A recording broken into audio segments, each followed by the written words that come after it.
Greetings, dear friends. Glad to see all of you here at the podcast with the International People's Unity Club in a program face to face with Alexander Kazakov. Myself is Alexander Kazakov. We have a very famous podcaster from United States, Judge Napolitano, our friend. And we talk to him all the time. He's a regular guest at our program, and I just want to remind to all of you that please subscribe to all our networks, social networks. You've got all the links in the description to the channel. So, Judge, greetings. Glad to see you here. Greetings, Alexander. It's always a pleasure to be with you, my dear friend. So, dear Judge, I would like to talk to you today about appealing to your legal field, to your knowledge, to your experience. You're a professional in the legal field, and as I think it is one of the biggest questions, issues that we have for today's agenda, tomorrow's agenda. That today, as we speak, what we have after World War II, this international law has been destroyed. I think it's already destroyed because it's enough to have one strike. It takes long to put a construction up, but to demolish, it takes short time. But the major participant of this demolishing process, we've got your president, Mr. Trump. But what I offer is not to evaluate his actions, but to discuss the situation of what can happen possibly when the system of international law is destructed. We find ourselves in a situation of international anarchy, where during Mersheimer, the professor, he spoke about it many times. What's next? How can we put together a new system? What would you say? Well, it appears, Alexander, that the current president of the United States has no interest in international law. International law, from American perspective, is derived from a series of treaties between the United States and other countries, treaties signed by Donald Trump's predecessors going back to Harry Truman at the end of World War II, treaties that were ratified by the United States Senate. Now, under the American Constitution, a treaty signed by the president and ratified by the United States Senate has the same force and effect in the law as the Constitution itself. The United States Supreme Court, which has the final say in interpreting American law, has stated this repeatedly. Treaties have the same force and effect as the Constitution. That puts them above statutes enacted by the Congress, because the Constitution in America is the supreme law of the land.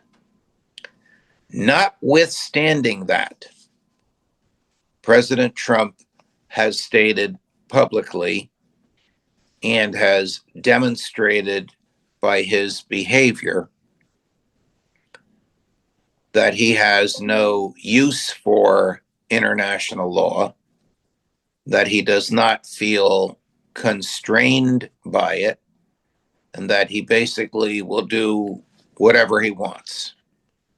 Witness his killings of people in speedboats and fishing boats in the Caribbean Sea with no due process whatsoever.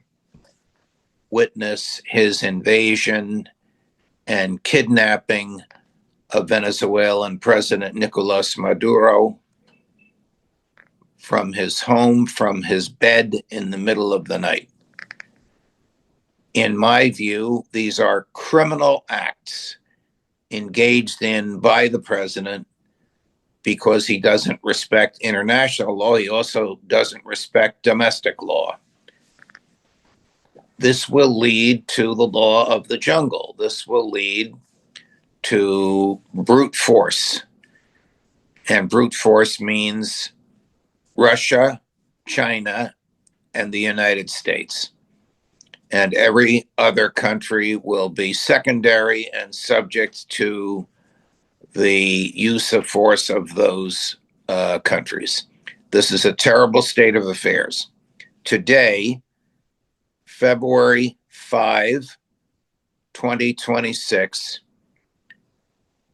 the world woke up for the first time in 64 years to no institutional arms control.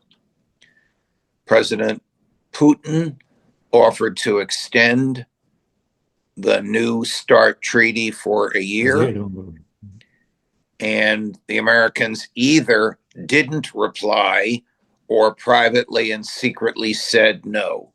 But we know from the statement yesterday by Dmitry Medvedev that the treaty was not extended. So now there is no institutional restraint on arms in the world, a deadly, dastardly state of affairs we haven't had since 1962. All of this is because of one man, Donald Trump. Okay, that was a long answer, and I apologize for its length. Thank you, Judge. But truly, myself also, personally, I try to understand it as an individual, right? The 5th of February 2026, because when I was born in 1965, we already had first agreements, first paperwork that were signed, and etc. So for myself, it's kind of like a new reality, and there's only a hope that it will not bring to a fast and circumstances that we cannot reverse back. But you have cited your president when he said that I don't care about international law, I'm not interested in it, I will make my decision based on the morale that I have. And you know, what I heard in this, just don't laugh.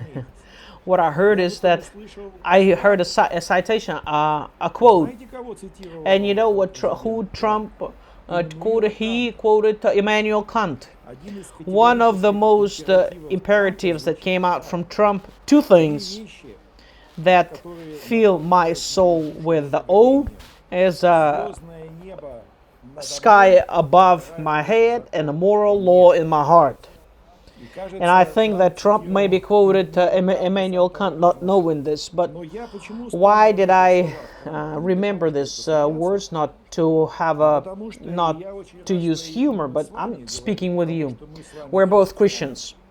You as a Catholic, I am Orthodox. But there are some sources of knowledge that are equal for both of us. And when Trump, because he says he is a Christian, first he gives us to stand on a moral that we have on the inside.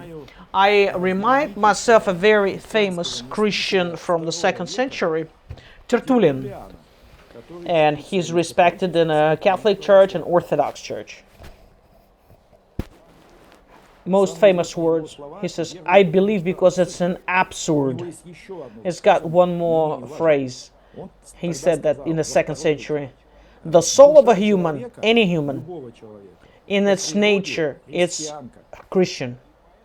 And this is why when you appeal to the moral law that you have on the inside, it's a great appeal to our own Christian foundation and experience and to 10 Commandments. And I want to discuss that with you and ask you this question. When we found ourselves in a situation of no absence of international law, there's none, okay? But we cannot live like that.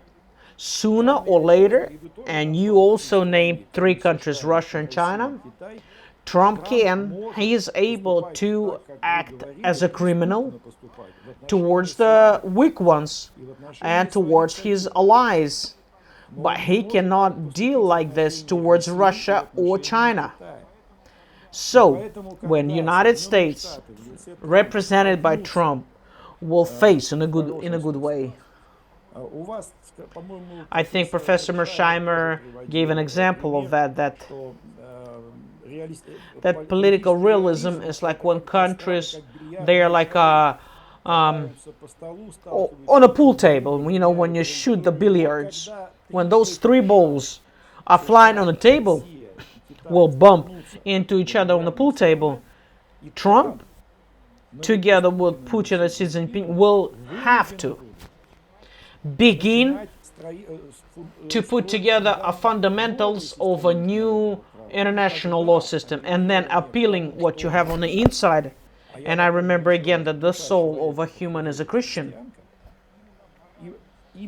That's the moral could become the basement, the first cornerstone to write a new rules and new laws.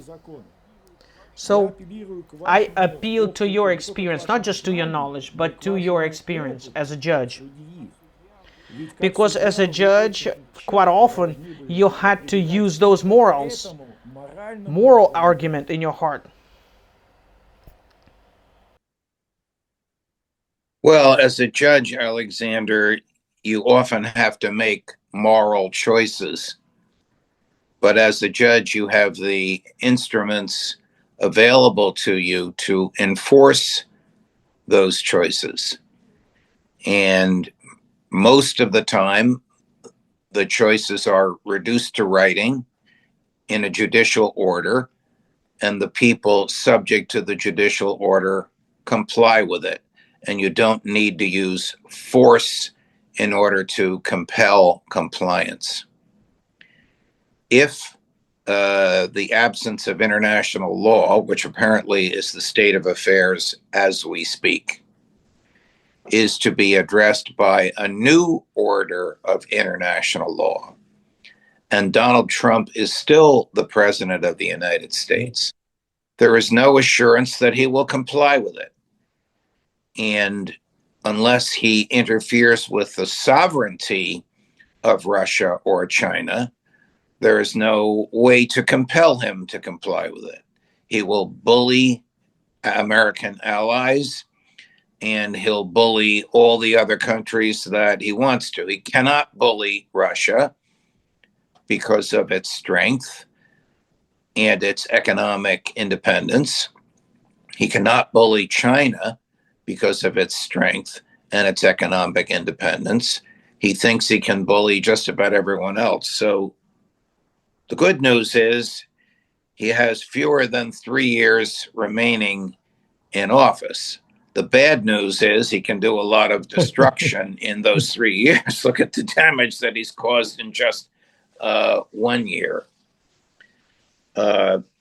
Perhaps world opinion will weigh in on him, even American opinion.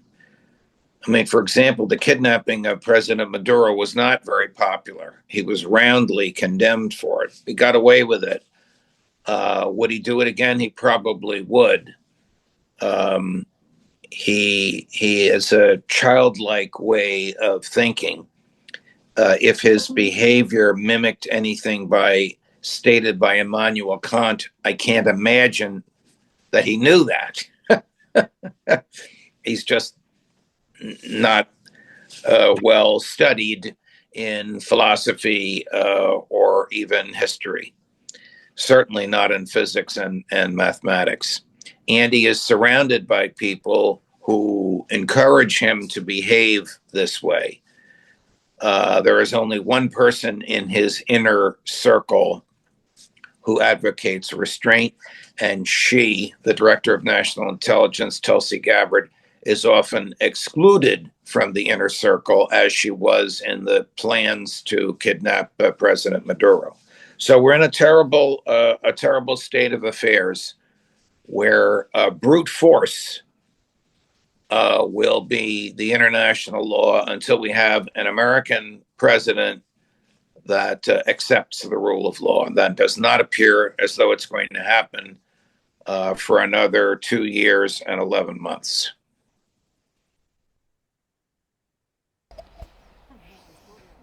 The history shows us that the periods that were in a history when they did not have the common rules or the law, or there was a jungle law, it finished up with great wars. Because when the strength comes out against the strength, it's just like in life. But we would love to hope this time to avoid global war. Because in thousands of years up to today, humanity did not have the nuclear weapon that is able to destroy the whole planet. That we have different stakes here. And we all understand, all people that watch over the situation, that everybody sees that Trump respects strength, power. We know how he behaved himself beside Putin. He had a different behavior. He pulled himself. He held himself. He held himself, and maybe yesterday's story. Yesterday was 4th of February, and yesterday there was a series of the conversations. First, they discussed. Putin and Xi Jinping communicated, and then Xi Jinping talked to Trump. Maybe that's already good news for us, that people talk a long time, and probably they're not just discussing the weather. So then there is a respect of Trump to the power. Then there is also normal working contacts with leaders from other countries and states, and this is how we can have certain terms. When three of them meet, maybe just like Stalin, Roosevelt, and Churchill met in Tehran and then in Yalta. They meet three of them, three leaders, and they can put together, formulate at least some kind of cornerstone rules that would later on turn into system. I have seen no other solution in any other case than the sooner or later life in United States, where they want it or they don't want it, will have to face with the interest of China or Russia, and then some tragedy can take place. What do you think? What do you think of perspective of such a triple meeting? Well, I have been in favor of and have advised President Trump that a meeting with President Putin and President Xi Jinping would be most beneficial to peace in the world and to the normalization of commercial relations. I'll say this for Donald Trump. Again, good news and bad news. The good news is that he's willing to talk to President Putin. I mean, talking is always under the Biden years, there was no communication whatsoever.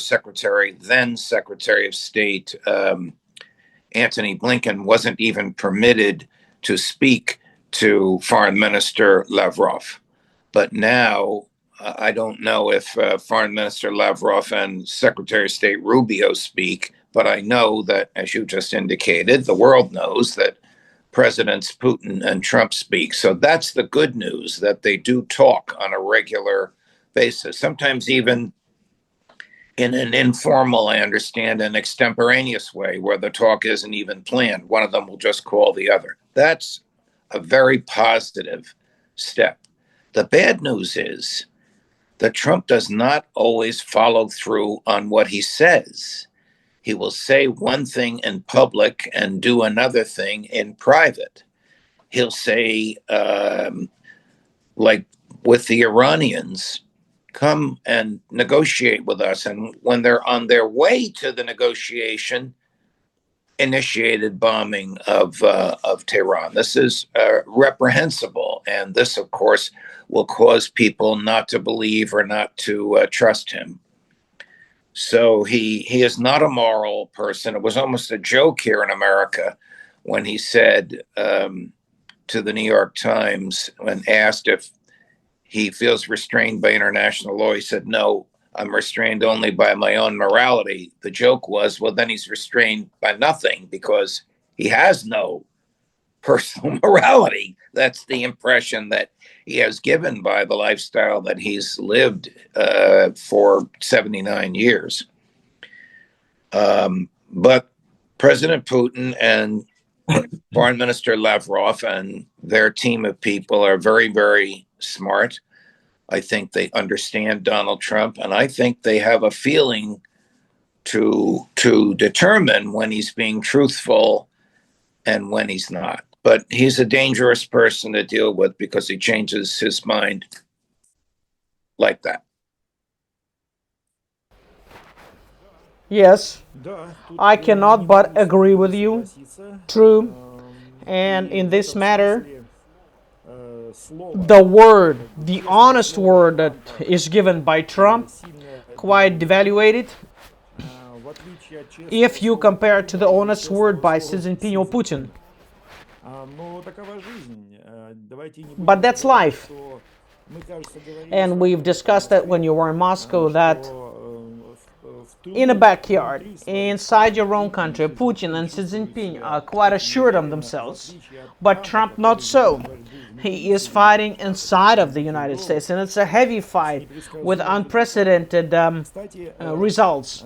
And also, Judge, one more local case to touch base with you. Appeal to you as a judge with great experience that you have. You've already mentioned the history of Venezuela, Maduro.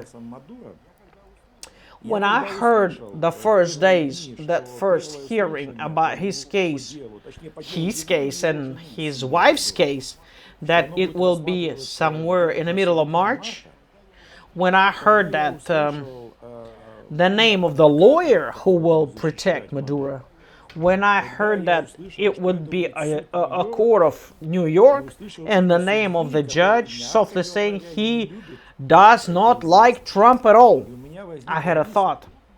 What if Maduro will win the process in New York?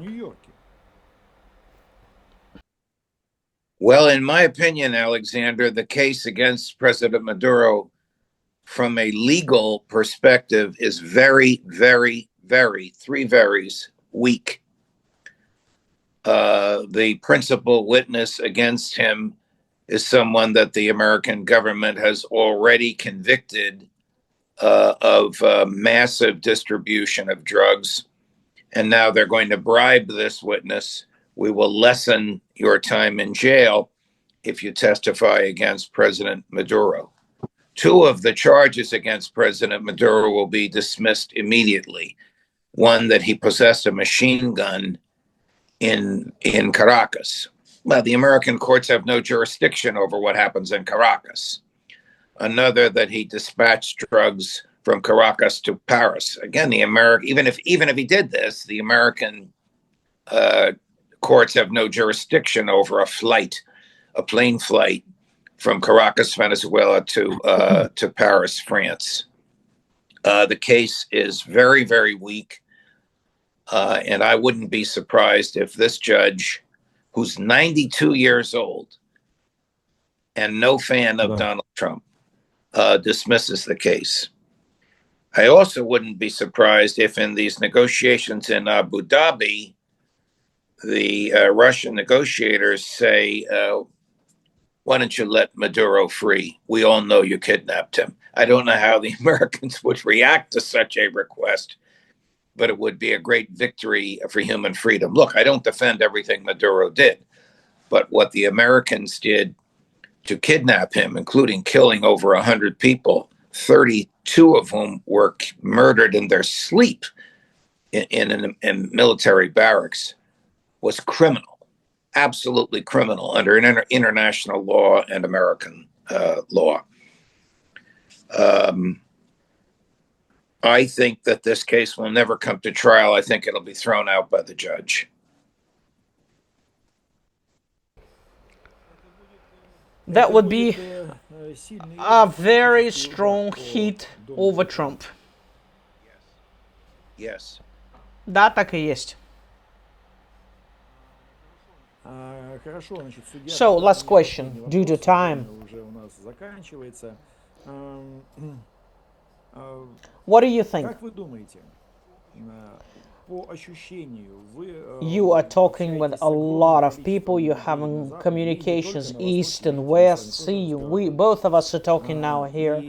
You probably have quite a developed intuition or sixth sense of what is taking place. And I'm appealing to your intuition.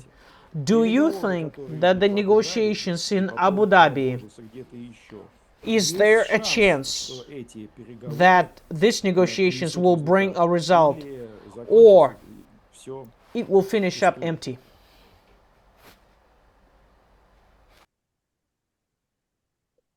I don't think that Zelensky is a smart or a realistic person, but I do think that the negotiators have recognized that their backs are to the wall, that Russia is very, very close to achieving its military goals, and that it would be better for the Ukrainians to salvage what remains of their youth in the military, and to do so quickly. But I'll also tell you this, and this is a good thing about Trump. In my opinion, Trump, who's a businessman at heart, does want to see the normalization of relations, commercial, economic, travel, academic, sports, cultural, the normalization of relations between the United States, Russia, and China. And it wouldn't surprise me if there are two tracks of negotiation going on in Abu Dhabi, one intended to bring about an end to the special military operation, the other intended to bring about an end to the sanctions. In that respect, I think Trump ardently desires that. He wants to be able to say, I opened up Russia to the United States and everybody became more prosperous because of me. That's what Trump wants to be able to say. Let him boast all he wants. It will allow me to fly from New York to Moscow, and I won't have to go through Turkey or Dubai. And I can't wait to be visiting with you and the lovely Natalia Godfrey soon. So, in this case, I think both of us need a wish to Donald Trump a great success. Let him open Russia for America again and America for Russia again. And plus, we can fly to New York together to visit you there in New York. Yes, I will cook a very fine Italian meal for you. Perfect, Judge, perfect. Looking forward. So, we keep our fists together and praying for Trump. Thank you very much. Yes. Thank you very much, Judge. Thank you, Alexander. My pleasure. I do hope greatly that we'll see each other soon and we'll continue our dialogues about current events. And to all our people, we want to say to all who watch us, this is the podcast from the International People's Unity Club, a program face-to-face with Alexander Kazakov. Today we had Judge Andrew Napolitano, most popular judge and analyst from United States. Well, I remind you again, subscribe to our social networks of the club. You've got the description and a link, and we say goodbye and see you soon again at the next meeting.